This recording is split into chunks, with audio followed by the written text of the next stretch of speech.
Hello, everyone. Welcome to the Booktube Chicks Book Club live discussion for the month of July.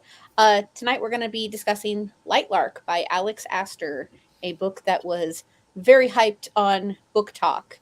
Um, so, if you've never been to one of our live discussions before, the way it works is about the first 5 to 10 minutes, we're going to do initial thoughts, ratings, and introductions, and those are spoiler free.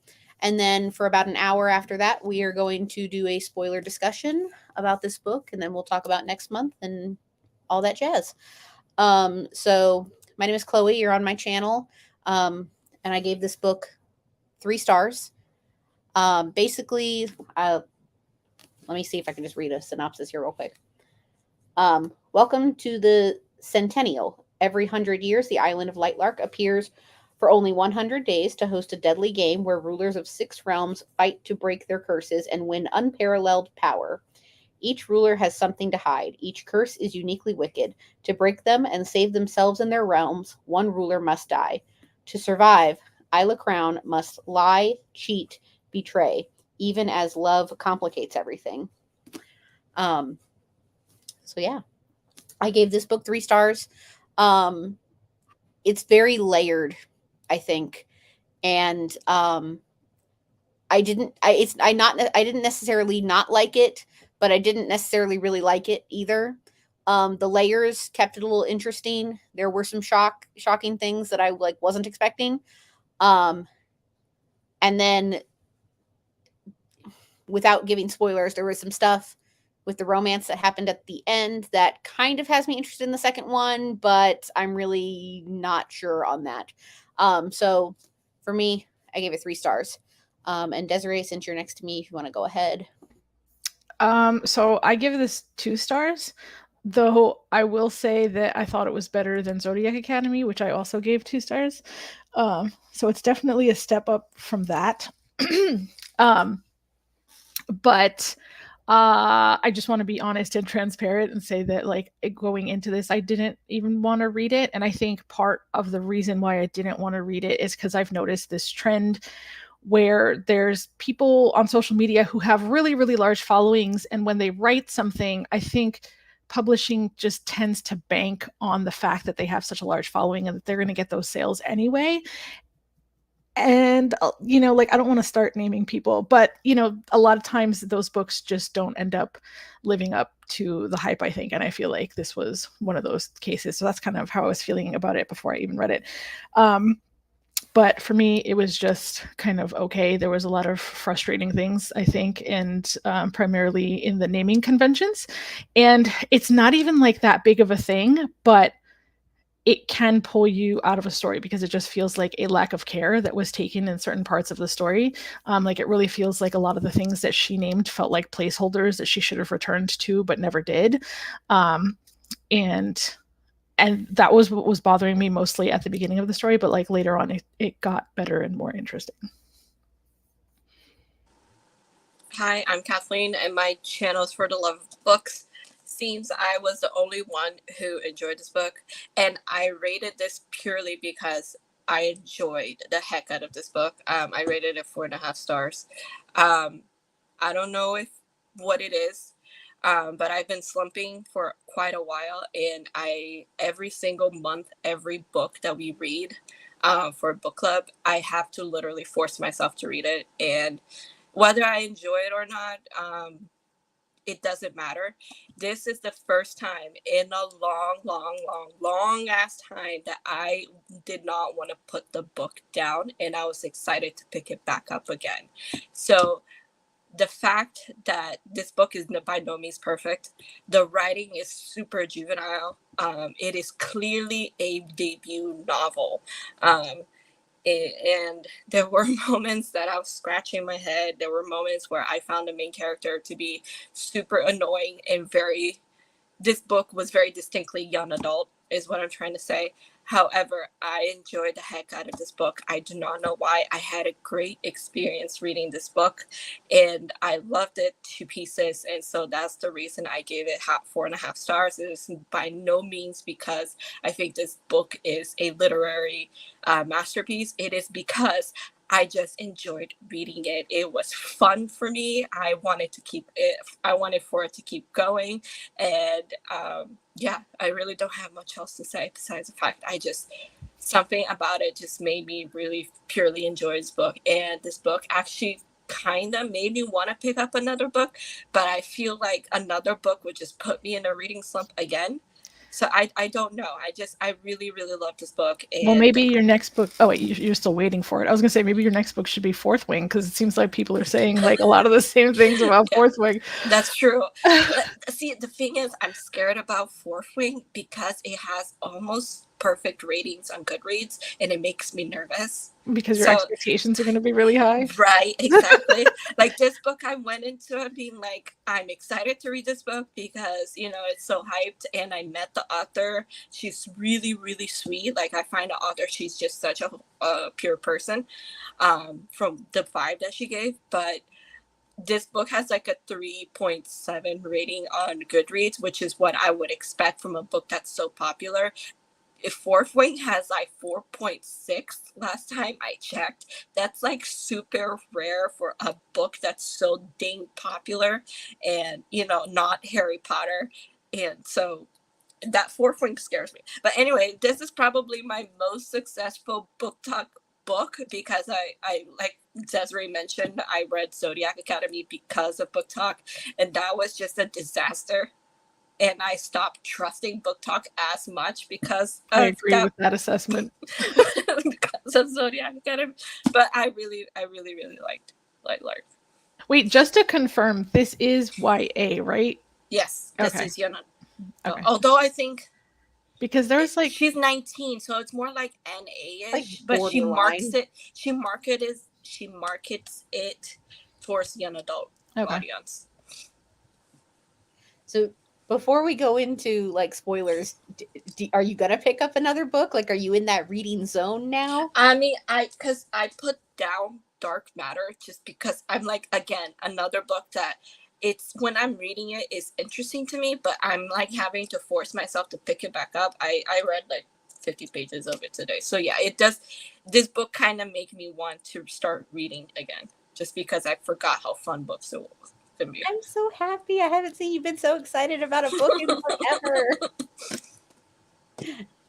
Okay, well, I guess we'll go into spoilers now. So where do we want to start?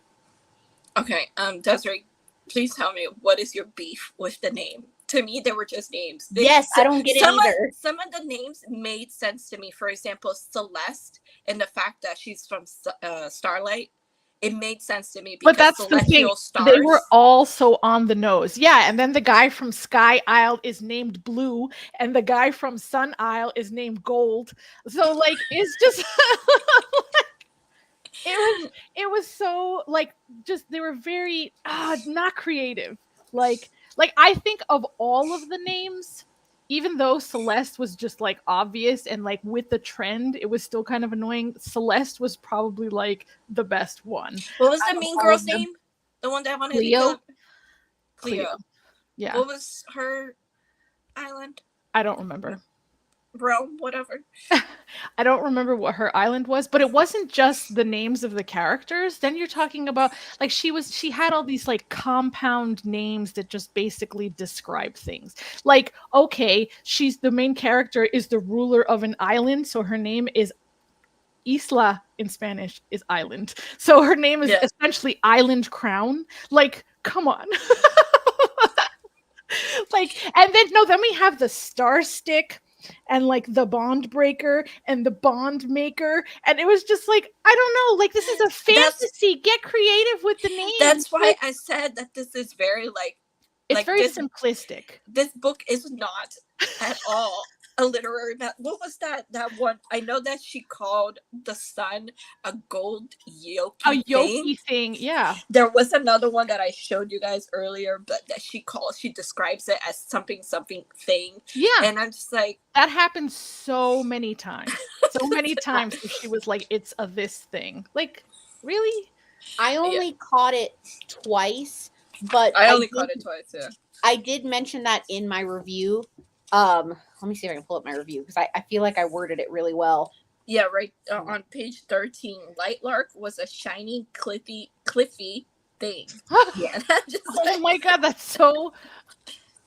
Oh. I don't know if she's maybe trying to like channel the fact that this is maybe a young narrator, so she's trying to describe how young people would describe it. Like, you know what I mean? Like, I don't know if she intended it to be immature-ish that way, but yeah, I wrote in my review, I said there has to be a better way of saying it than saying two adjectives followed by the word thing. Yeah. But like, John usually does not provide any input on the things that I'm reading, but like, I didn't even ask him. I didn't say like, what do you think of this? But he was laying in bed next to me while I was listening to it, and he was like, the writing of this is not good. And I'm like, I was like trying to get more out of him, and he was like, I don't know if I can describe why. And I was like, yeah, I don't know if I can describe why either, but it just, I wish I had the feeling that you had, like being able to acknowledge that the writing isn't great, but still wanting to keep reading. Like, there was just a very little bit of that, but I wish it was more, because I know I can get totally sucked into a story, but there were aspects that just like, it didn't feel like it was fleshed out enough. Like, things weren't described enough. And I feel like she was like spoon feeding me what was happening instead of like showing it in her writing. No, yeah, I definitely agree. I think like I don't know if maybe my brain just turned off the fact that the writing was very bad. And when I first because I started reading this during Pages and Pals, and like when I started reading this, I could see my expectations lowering. So I don't know if it's because my expectations were so bottom that when I started actually having fun reading this book, and that's the reason why I ended up loving it so much. I don't know, but like, yeah, if you're gonna read this, you have to know that this is clearly a very, very immature-ish written YA debut. So sometimes you just have those books that they're not necessarily good, but you have a lot of good memories reading them. Mm-hmm. Like, that's how Again But Better is for me, and that's why I have 4 freaking copies of it, is I have so many good memories associated with reading it that it doesn't matter that it's not that great of a book. It's still like a 5-star read to me, and I'll always have those memories. It's funny that you mentioned that book, because that was one of the books that I was thinking of specifically with the way things are named and the characters are named. Yes. The fact that she named her, listen, that movie from this, she named her character, like, what was it, Pilot Pen? Pilot Pen! Yes. Yes. Listen, you want to talk about names? Can we talk about that? That was bad.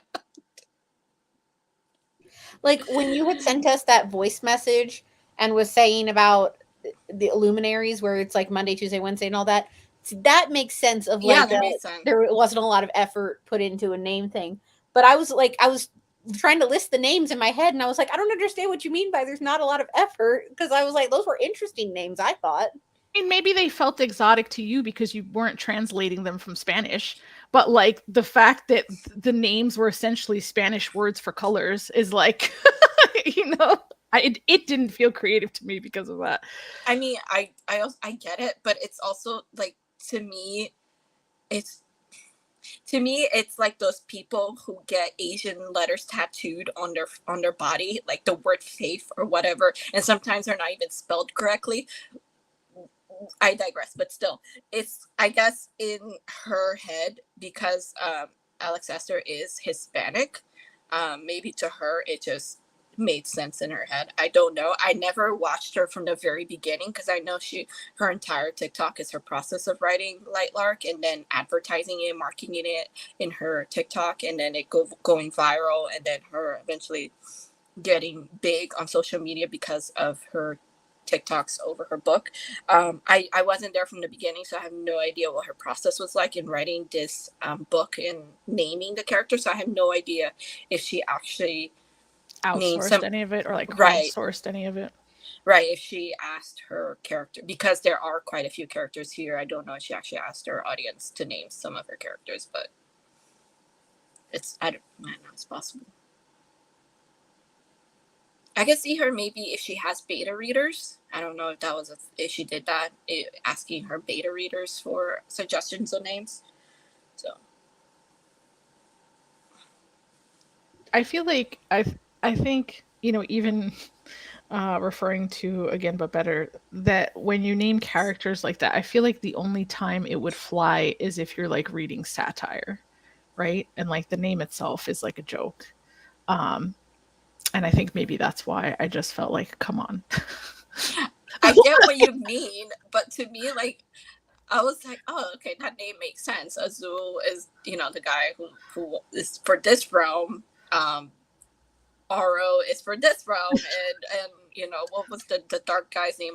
Grim. Grim. Yeah, I can see how you would think it's simplistic, but to me, I guess I didn't think that deeply into it. But not gonna lie, I appreciate that the names are simplistic because it allows Helped me you remember and connect them to who. the Yes, who's who, because yeah. I do want to say that I listened to the audiobook for this, which I always gravitate towards audiobook with like fantasy things because I feel like it helps me read it faster. But the problem with that is sometimes I will zone out, and like if I'm driving or whatever, and I just stop listening and it becomes a problem. So I made sure to actually try and focus with this one. I did end up listening to a good chunk of it at Silent Book Club, and I think the combination of like having the book in front of me and listening helped me take in a bit more. But after that, I was just solely listening to the rest. But I still feel like I understood that there were a lot of layers to this book that I needed to make sure I really paid attention to it. Yeah. I thought, speaking of the audiobook, she chose a good narrator because the narrator had that teenagerish voice. I don't know how to describe it. I had to check to see if she narrated it, because like I was like, wait, did the author narrate this? And I was like, no, there's pretty decent acting, but I felt like because I watched some interviews with her in it, and I was like, did she narrate this? And I had to check the name. But normally, like those kinds of voices like bother me, but I don't know.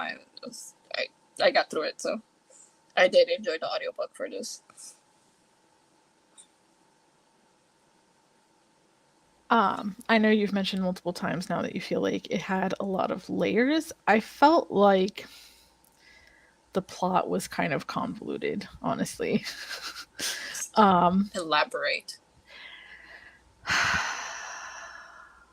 I'm trying to separate the things that Marines said from what I'm feeling about it. I think like she just tried to do too much. Like there's just what did Marines said? I generally tend to stay away from Marines's reviews because like I love her to death, and I actually went some of the reviews that I've watched, I agree with her, but she does that. She tends to color your feelings about it, right? So. Which is why I said I will never watch one of her reviews while I'm reading the book again. I'll wait till after our discussion, so that things don't like get stuck in my head. One of the things that she was saying was that, you know, like you want the book to have a twist. Sometimes it has a double twist, but like when every single person in the book has betrayed you, it stops mattering. You know what I mean? Like after the first time where she was like, oh, he betrayed me. Oh, but no, he didn't. Oh, but this person betrayed me. Oh my God, but I want to have sex with him. You know, it was just like, after the 10th person, you know, like I think the twist that was the biggest didn't even have enough of an impact on me because of all the other bullshit betrayals that happened before the fact. Okay. Okay, I guess let's move to the end of where all these betrayals happen. Remind me what happened. Why did Grimm take away her memories? Because, okay, I don't Was know it like because exactly. Is because I don't remember. so Cleo had not Cleo, the other one, Aurora. Aurora had told Grimm that Okay. she had to have the king fall in love with her. Right. Okay. I remember now. All right. Let's talk about the first betrayal, which was Aro Collaborating revealing with her Cleo. revealing her secret. Yeah. Okay, all right, yeah. Yeah, that was surprising to me. I was surprised. I was both surprised and not surprised, but then I didn't trust him, and I was like, I'm not surprised at all that he revealed her secret because she's an idiot. She trusts everybody, and for someone who grew up, for everybody, for someone who grew up knowing her destiny, knowing what she has to do, she's very gullible and she trusts everybody. And I'm just like, stop. No. Yeah, but then like literally everyone lied to her. So like what? Like they didn't even give her not even one person that she could actually trust. I mean, yeah, even her guardians lied to her, and I'm just like, Jesus Christ, who can you trust? But and then the biggest betrayal of all was Celeste. Right. That was the one that like would have been the biggest twist had all these little things not happened beforehand. Like, here's the thing, I don't want to say I saw it happen because I just had an inkling. Like, I was like, she's just too perfect, like Celeste. Like, I'm not saying that every friendship where you have a really, really good friend is going to betray you. It just, because of the way the book was going, it was just, everything was just so perfect. It felt like something big was going to happen. And every time Celeste was in the room, I got bad vibes. So I kind of was surprised, but also not surprised. But then the whole thing where she's like the original Starlight ruler, that she just kept changing her name every time so nobody would get suspicious. That was interesting, but yeah. I know so many stories do it, and I feel like some stories do it better than others, but like that whole villain Scooby-Doo monologue thing that happened with Aurora was just it was frustrating. Like, I was rolling my eyes the whole time Aurora was speaking. She was like, "Oh, little bird, you little fool, little bird. I told you." I was just like, "Come on." Like, I just want to say, and this doesn't have anything to do with the book, I think it's hilarious that you're trash talking a book, because anytime we have a discussion, you're like, I'm not sure how I feel about it, and then you're like, 4 stars. I don't even know what that means. I don't even know. It means, I think it means that you do this a lot. Yeah, you're always like on the fence about a book, or you're not sure if you really liked it, and then you rate it super high. And this is the one time you rated it low, so I'm surprised. Yeah. I had feelings about it. Like, I even told John, I was like, I don't know how I'm going to go into this discussion because I don't want to go in as a hater. Like, I don't. You should. It's kind of funny bashing a book. It's a whole different side of Desiree. I know. I'm enjoying bashing this book. I will say I was kind of happy that Oro ended up being another love interest, because I actually like him better than Grimm. Grimm was just too touchy, and like I don't know how he just gave me ick vibes, like the bad boy at like wearing. No, he just gave me icky vibes, and then Oro was like that. Was like, I have never lied to you. I was like, okay. I would have preferred a friendship between the two of them, but I like him better than Grimm. I almost texted you. I did text you asking you where you were in the book, because I needed clarification, because I was towards the end and I was like, did they just introduce a love triangle? I was very confused. They did. But the thing with Oro, like, I wasn't. I also feel like. As Go much. ahead. I'm sorry. The thing You with know, Oro, I wasn't expecting as much because the one with Grimm was like so set up that when it became a love triangle, I was like, excuse me, what's happening here? It felt like a really weak love triangle. Like, I do think that, like, from a it is. character perspective, that Oro was better, but I also think I was more attracted to Grimm, because there was like a mysteriousness about him, right? It was like there's obviously something there, and they had chemistry, and she kept thinking about him, and he was showing up to rescue her and do things for her. So like it felt like they had a lot more chemistry than her and Oh, Oro. oh, absolutely. I agree. I was gonna say, Grimm and Isla definitely had more of a chemistry together, but I feel that's just because because Alex just didn't introduce Oro as a potential love interest until the end. So I feel like I didn't get to see more of the interactions between between Isla and Oro. Also, I was kind of confused at the end that she was like, someone can, how she was rescued by Oro when she was falling. Yeah. And she was like, someone can only channel my power if I love him. And I'm like, listen, girl, you just figured out that he likes you. All of a sudden, your feelings are. It's so YA, but I enjoy that kind of. It's such a YA thing that all of a sudden her feelings just shift so fast. But I think that was another eye roll moment for me. But oh, here's what I really didn't like between her and Oro. First of all, he's a king. She gave him literally zero respect at any point. The way she was constantly talking back to him, getting up in his face, like just the way she reacted to him, it was like, why did we even call this guy a king? Because like we obviously have notions of what a king should look like and act like and do and be treated, and like all of that went out the window. Like she like literally gave him absolutely no respect. So it was just like, I mean, but did she respect anybody except maybe Grimm? I feel like she didn't really respect anybody, and they're all like in their own versions, like kings and queens of their realms. And I feel like nobody respected each other. So, but he was like the king of the king, Lightlark. Yeah. So I don't know.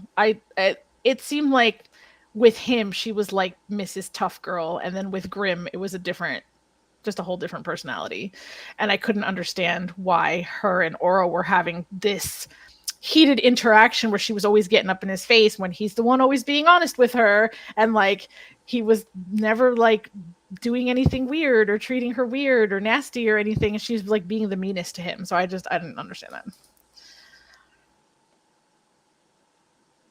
Yeah, I mean, I don't have anything to say to that, but yeah, I thought too was rude to everybody, but I get what you're saying.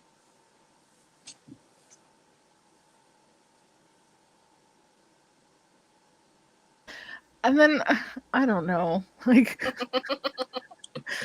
there was so much with so many loves and so many powers, and the children of people getting together and what their powers were. Like, I guess that's what Chloe was talking about with the layers. I feel like I have to write all those things down. Like, I still don't know if I fully understand the deal with the heart. If the heart was just metaphorical the whole time, or if it was a plant that they were looking for, or like at one point, because Grimm had a slash at one point, because Grimm had a slash across his chest, I was like, did she physically take his heart and that's why he has a scar? Like, I don't know. I wasn't really sure what the hell was happening. I mean, I guess the Lightlark, the island, whatever, is itself like a living being, and in order to break their curses, they needed to find the essence, the center, whatever, of the island, which was its heart. So. Okay, and that basically, in order to break the curse, they had to recreate what had originally happened. Right, and somebody, I guess, I think somebody originally yielded, like tried to use the heart. Well, not somebody. It was Celeste, who was Aurora. She tried to use the heart, or something. I think she tried to use the heart in order to. At the end of the day, her ultimate goal was to take the powers of the other realms. She wanted to herself to have all the power. So I think that she tried to use the heart in order to steal the others' hearts, and that in turn caused a curse for everybody. So that's what I understood, but I'm not sure if that's right. Well, but I think there was another aspect to that, because they were talking about the reason that Aurora was so pissed was because she was going to marry Egan, and Egan fell in love with Violet, right? And so he ended up betraying Aurora by wanting to marry Violet, apparently with the same ring even. Yes. And which was, I agree with her, I'd be pissed too. but was Aurora and Violet best friends? Because it seemed like then Isla had to kill Celeste, which was her best friend, and whenever that scene was happening, I she think was they like, were. and then I've redone what was originally done. So that was the part that kind of got weird for me. I don't remember. I want to say yes. I think the original Wildling Queen, whatever, you said Violet, but and Aurora were friends. Because I remember at some point someone saying that he betrayed me with my best friend or something like that. I don't remember. I want to say that you're right. So did Aurora kill Violet, and that's the killing of the best friend? Dude, I don't remember. Let me see if I can find this. It started getting really wild towards the end. I couldn't keep up with the bond maker and the heart and Aurora being crazy. Okay, here's the other question that I have. Was Celeste ever a real person? Or was she always Aurora in disguise? She was always Aurora. Yeah. Okay, all right. That's she just like at some point she kept saying, she said that she would every like centennial, because they starlings only live until they're 25, so she would like fake her death and reborn again under a new identity. Oh, that's funny.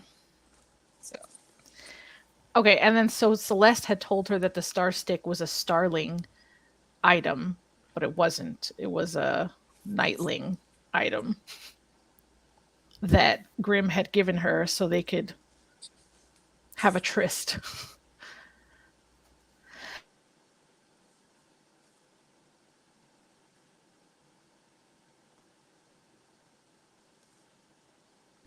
Chloe, have you decided if you're gonna...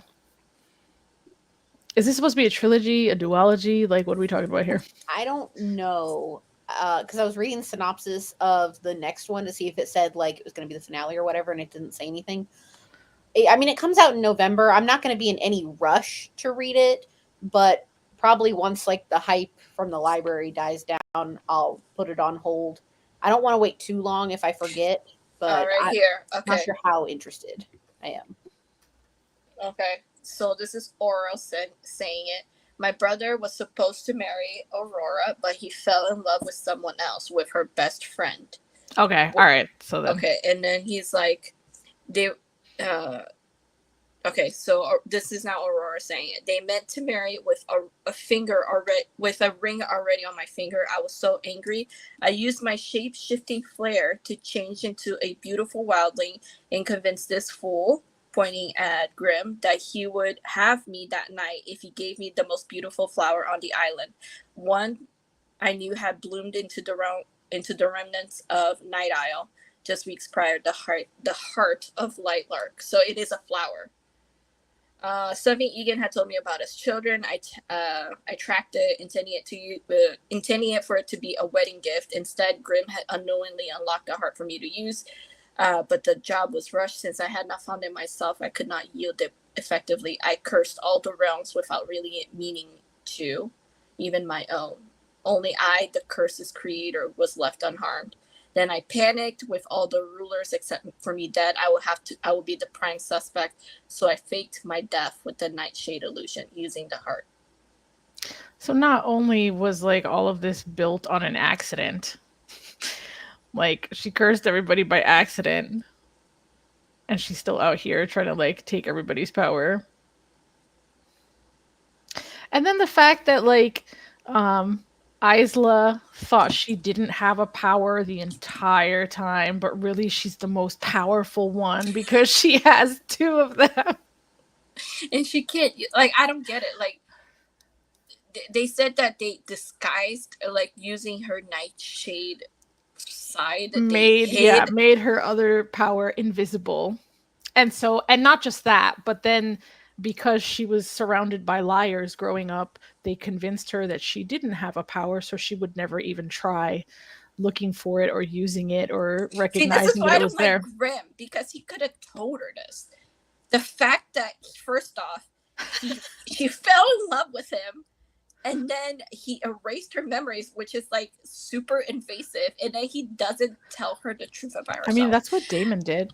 I'm just like, listen, we do not categorize David down to Grimm's level, okay? No. And did it? Okay, first off, no, we can't. No, let's not taint Damon's name here.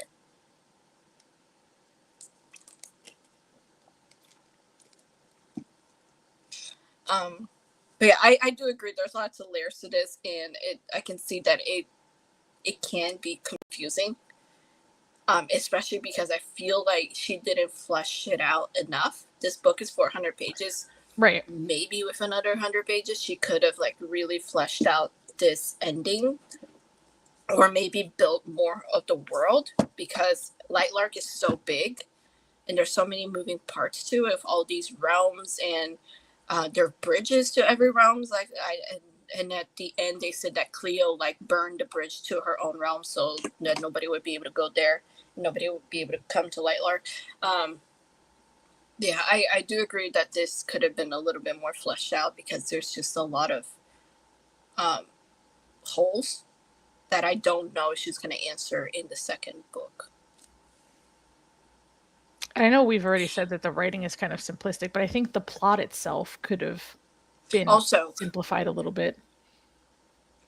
Okay, so hold on. The whole point of the book was them trying to break the curse, right? Mm-hmm. So they broke the curses. So what's with the key at the end, and then they entering into a room? Because I'm like, wait, this.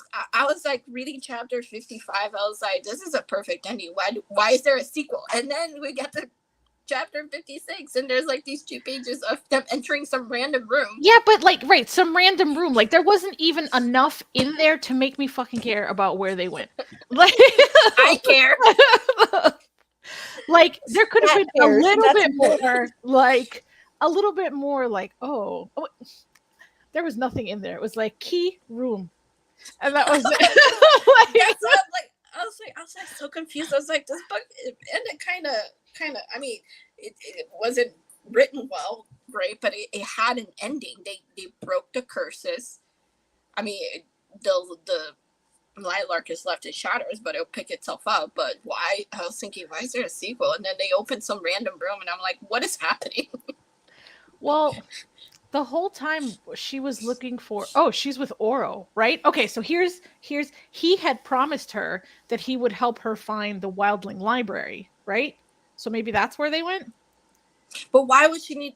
The only reason she wanted to get into all the realms libraries was to find the bond breaker. So why? Which wasn't even a real thing. Yeah. So why is there a need for this? Maybe he was just delivering on his promise because he's an honest person. Well, why?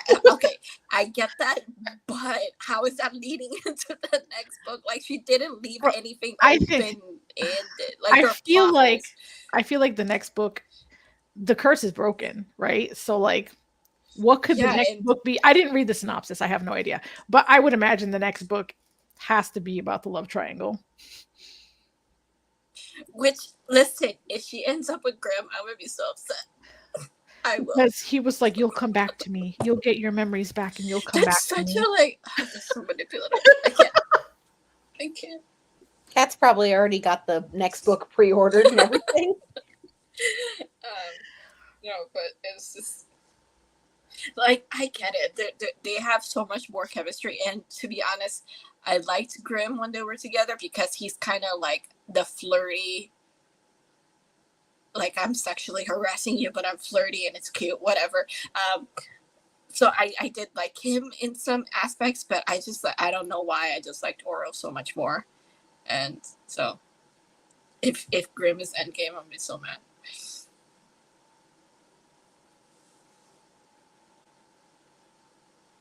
I feel like he's gonna be. I just checked NetGalley to see if the next book was on there. Not that I could get it, but like I'm for like, you. you're not allowed Is to. there? I can't. Desiree. I couldn't get it if I wanted to. When is the release date of this? It's like in November, I think. Oh yeah, 7. Okay. Why is there ratings already? Because people suck. Goodreads Or is- early readers. Oh, speaking of Goodreads, I read somewhere that Amazon doesn't plan on like updating Goodreads ever again, except maybe the occasional bug fix, because they don't want to expend resources to fix the site that doesn't give them like revenue or whatever. But yeah, so How the does it? Goodreads that you How does see it is that, not though? huh? How does it not give them? I mean, if we all use Goodreads to decide whether we want to buy a book, and they have like ads everywhere, like I'm constantly adding things to my TBR because of like their Yeah. lists and stuff. They were not planning on updating the site. That they would just continue to release bug fixes, but that's about it. Well, I mean, besides the lack of half stars, I'm okay with Goodreads how it is. Yeah. I tried to use Goodreads and Storygraph at the same time, and it became way too much, and I was like, I can't do that anymore. And I mean, I only use Goodreads to just rate and post some reviews, so. Yeah. I like Goodreads. I wish there were half stars, like you said, and I wish they would stop letting people review books before they are actually published. I'm sure it's not hard for their team of IT people, their massive team of IT people, to create some kind of algorithm that would stop people from rating it before.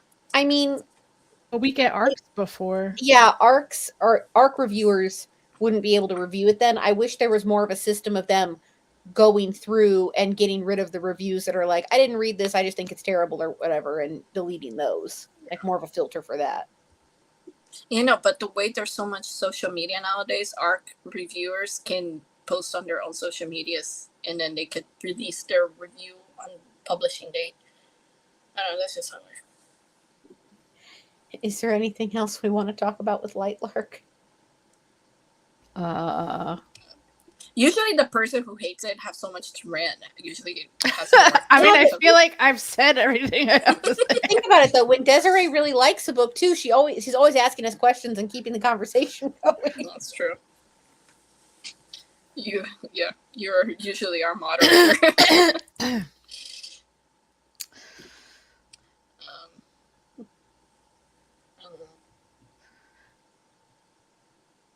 I muted myself. I think like it was 400 pages, but I don't think it felt like 400 pages.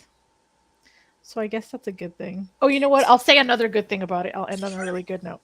Okay. So I love that you're digging deep to find something that you liked about this. I loved how the pages were designed.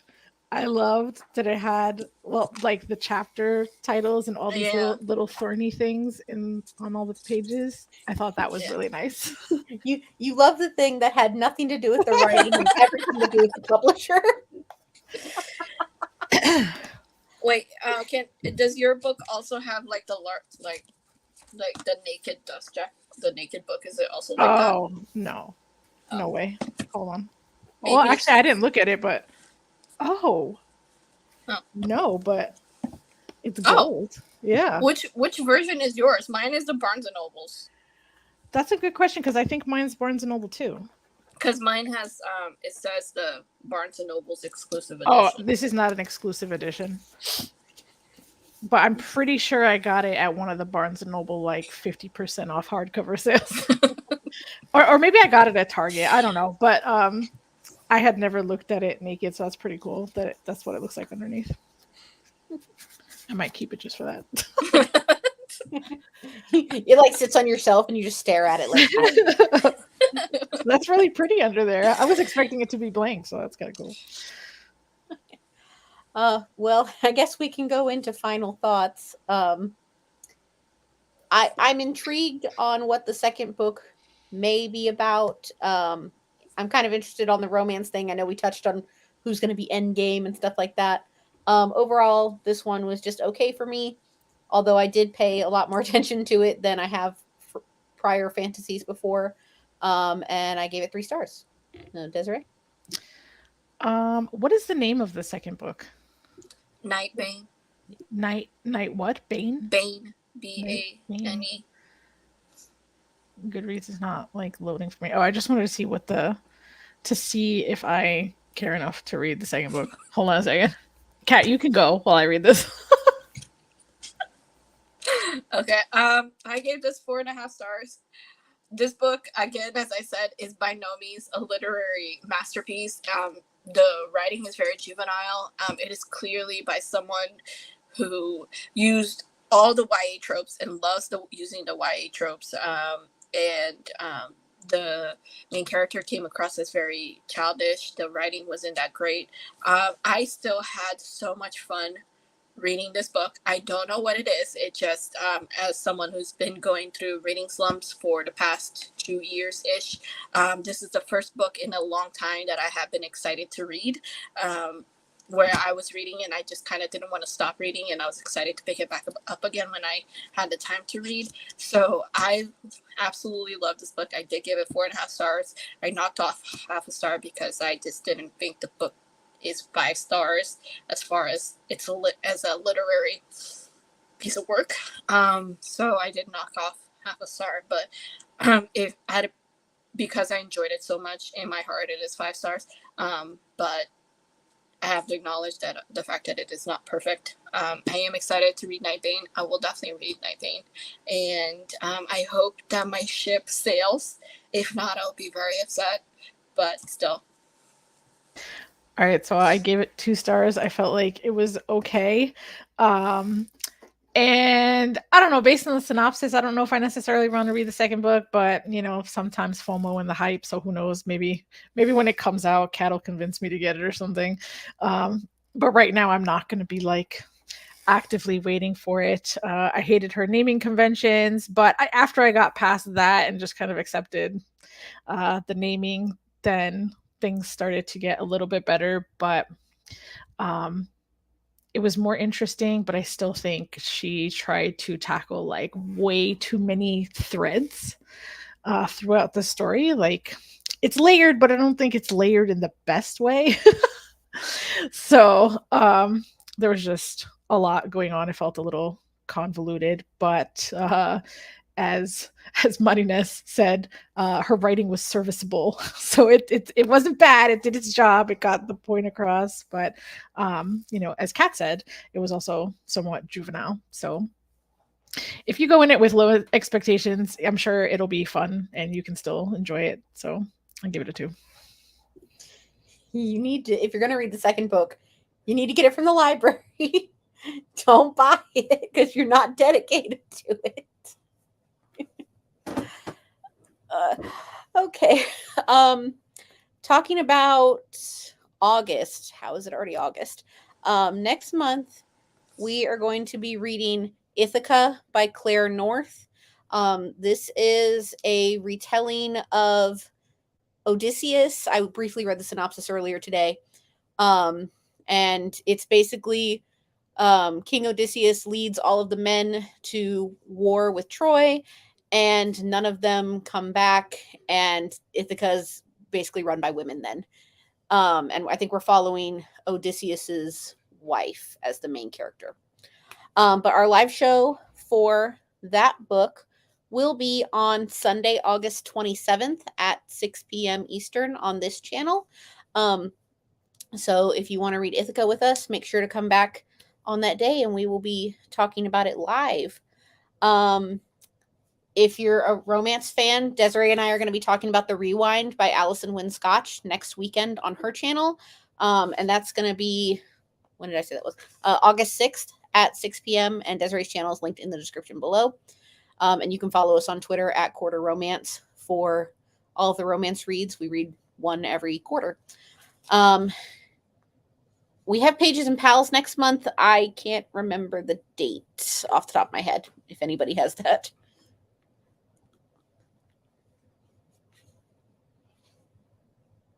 August 11th. Okay, Pages and Pals, August 11th on Kat's channel, which is also linked in the description below. That is, we just have some reading time, some quiet reading time. We're not reading anything specific, just whatever we feel like reading.